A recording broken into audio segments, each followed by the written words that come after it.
एक बार एक मूर्तिकार जंगल से जा रहा था और ये जो मूर्तिकार टाइप के लोग होते हैं ना, आर्टिस्ट टाइप के लोग, इनके दिमाग में हमेशा कुछ ना कुछ नया करने की कोशिश होती है। मूर्तिकार ने एक पत्थर देखा, सोचा कि इससे मूर्ति बन सकती है। वो वहीं रुका, थैले से सामान निकालने वाला था, पत्थर पर प्रहार करने वाला था कि पत्थर से आवाज आई, रुको प्लीज, मुझ पर प्रहार मत करो, मुझे छोड़ दो, आगे बढ़ जाओ। मूर्तिकार एक बार तो डर गया कि जंगल में आवाज आ रही है, फिर वो थोड़ा सोचा कि क्या मतलब, क्या करूं। उसने कहा चलो छोड़ते हैं, दयालु टाइप का था, आगे बढ़ गया। आगे बढ़ा, जंगल में थोड़ा आगे निकल गया तो उसे एक और पत्थर दिखाई दिया। उसने कहा ये सही लग रहा है, एकदम परफेक्ट है, इससे मूर्ति बनाई जा सकती है।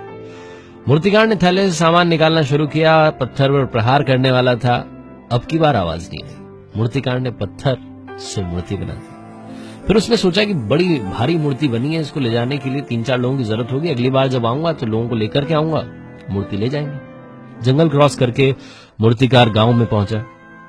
गांव वालों ने कहा कि तुम्हारा इंतजार था, मंदिर बन चुका है, मूर्ति की जरूरत है, मूर्ति स्थापना करनी है, मूर्ति बना दो। मूर्तिकार ने कहा जरूरत क्या है मूर्ति बनाने की, मूर्ति तो बना करके आया हूं, जंगल में है, 3-4 लोग मेरे साथ चलो, मूर्ति लेकर के आते हैं।